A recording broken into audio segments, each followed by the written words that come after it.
So today we're in the world of miniature finds. I'm just going to go through them one at a time. Now this is one of the tiniest bottles that you can buy commercially, and it's full of tiny crinoid fossils.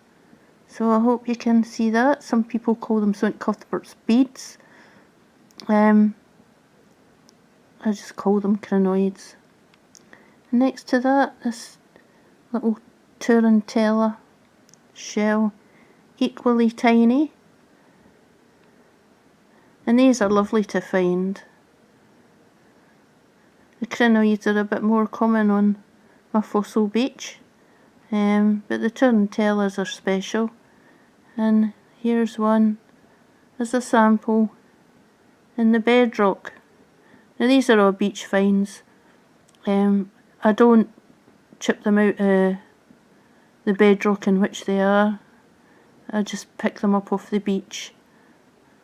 And if you did chip them out of the rock in which they are, you only take one sample, but there are codes that you have to follow about that. So anyway, but I really enjoy finding these tiny things. So next along, we have another little bottle of crinoids.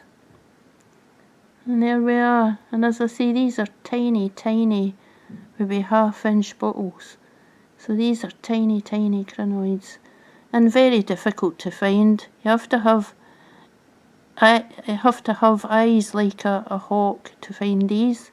But it's nice to come across little pockets of these on the beach. And here we have the tiniest little German marble that I've ever found, and it's a beauty. I'll try and show you it from a few angles here. And this one, which is also tiny, and as you see, it's on a tiny scallop shell. So there we are. But these are beautiful handmade Victorian marbles, and once the light's on them, their colours just pop. Absolutely amazing. And if you're into collecting marbles, then you know how rare these ones are, especially when they're sea glass, dump dug ones or that, you know. Sea glass is a completely different collecting thing. So there you go. So I'm going to just zoom right in on that one. And that's a beauty. Next we have the wee grotty bucky shells. And they're also very tiny. It takes a long time to find these as well. You have to take your time. Make like a heron. A heron's one of the seabirds that we have here. And they stand and just gaze for a while. For a while that was my nickname on the beach. And I rather liked that. And this, it's a tiny bead, which I love, which I found in the last week. What else do I have? Oh, and these tiny tops from the oyster shells that we find. They look like birds. So next up are these tiny shell tops, or the tops of oyster shells, and they look like birds. So I have a whole aviary of these now. Beautiful to find. And what do we have next? Tiny bit of lemon flash glass. Now this piece actually glows, so it's UV, lemon UV, but it is very tiny. And over here we have the tiniest agate. And these are stunningly beautiful. As you can imagine, when you hold a light to that, the oranges, you can just see the colours. There's yellow, orange, red. And if you've watched any of my agate videos, you'll see that the explosions of colours inside these stones. So very pleased. Find small bits like this quite often. It's the larger pieces that you look out for, but if you find these, always take them. You can always put them in little bottles or something like that. So moving on. Tiny beads. Now this one I particularly liked because it's in the shape of a teardrop, and it's one of my favourite sea glass colours, which is turquoise. So I thought beads, yeah, they're tiny. And these are the sort of things that fall down in between the rocks, so you really have to be sharp-eyed and look between all the cracks to find these. So one beautiful bead. It's just one out of my collection, but there you are. I thought it was a particularly nice one. And onto the pottery. Now, I live near where there's a pottery beach and you get loads of pottery, but this is a tiny piece. And I was so pleased when I turned this piece over, because it is double-sided, and I found this tiny, tiny, tiny, but perfectly formed lady on it. And she looks like a musician, and it looks like Oriental influence. So I'm going to say about 1890s for that, but you can see crackling and everything on it. It's just so detailed and so beautiful for being so tiny. So moving on. Yeah, tiny body parts. Tiny body parts. And this is part of an ear, like a doll's ear, so I was pleased to find that as well. And you get other body parts. I'm going to go and bring my legs and my arms, my things that I've found, my body parts that I've found. But they're away, so I'm going to have to go across there and get them. So, and a tiny teapot or casserole lid for a doll's house. I'm just going to move this out of the way there. Loved finding this piece.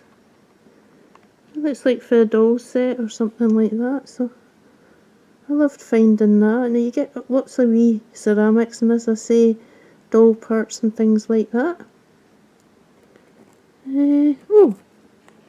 And one of my favourite finds all the time is this tiny teapot.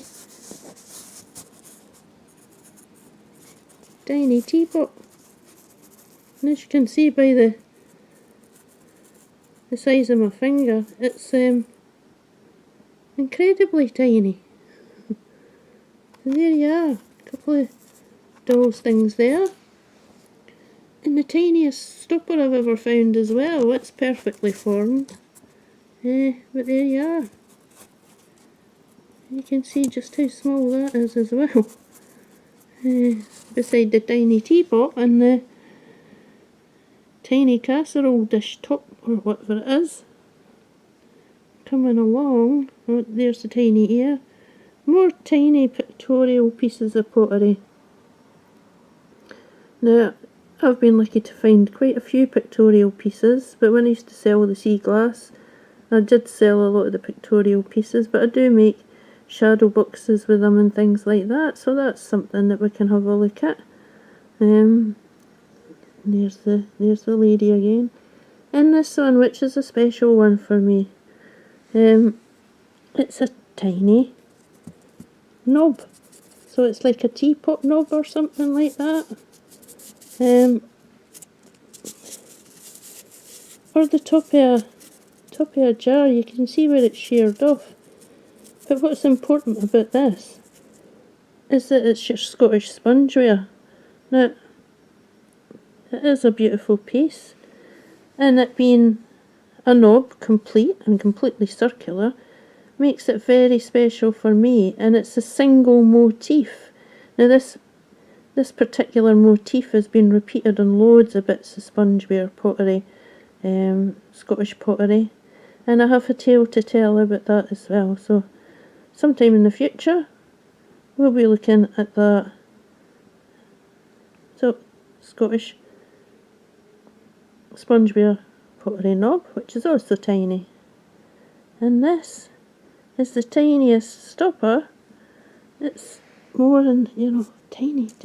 Right, so try and find it. There it is. Right, so it's smaller than my thumbnail. Now if we put that down next to the tiny teapot, there. That's a ceramic stopper as well. And it's just tiny. So I was pleased to find that. And I found it on the same day as I found the biggest vulcanite stopper I've ever seen. So it's the biggest vulcanite stopper I'd ever seen and the tiniest ceramic stopper. So there you are. I hope you're enjoying this because I really am enjoying looking at these things. Yeah, so I think I've shown you all the bits of... Oh no, I haven't. And then tiny pieces of what you know are UV. So what I'm going to do now is I'm going to get a couple of arms and legs and bring them across and show you to finish off this tiny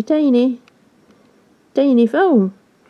Right, so here we are again, and what you're looking at now is a tiny, which I forgot about, I've just gone and got it.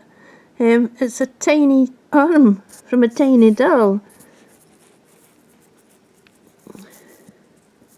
You see, its thumbs and its fingers. Oops. Get back. Oh, these freak people out. Like, sometimes, because it's a representation of a human but in tiny form, people don't like them sometimes, but I do. I just love these doll parts. I have bigger legs and things like that, but this is the tiniest one I can find. And the skill in making these is just so good. But there you are, one tiny arm giving you a wave. Oops. Folk have switched off now. And next to that, this tiny leg. There we go. One tiny doll's leg. Just going to make him stand up. And you can see the detail that's been put on here.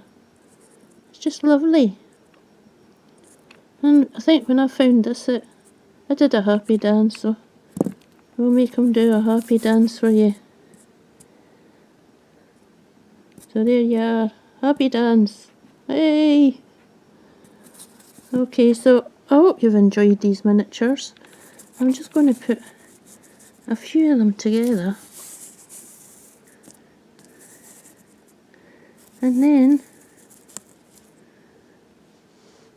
wait a minute, I'll get the ear as well. And where's the arm gone? There you go, one arm. And the tiny stopper. I just hope I can fit all these in. Right, so I'm going to say, I love finding tiny things on the beach. And this has been some of them. So I hope you like the tiny video. And see you at the beach.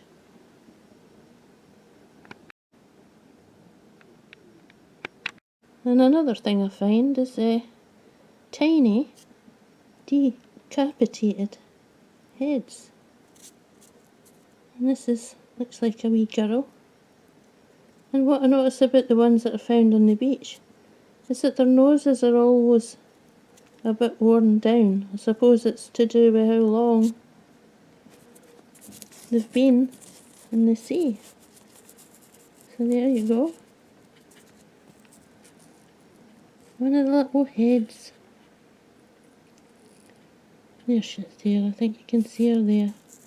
Right, so I'm going to lie her down. Okay.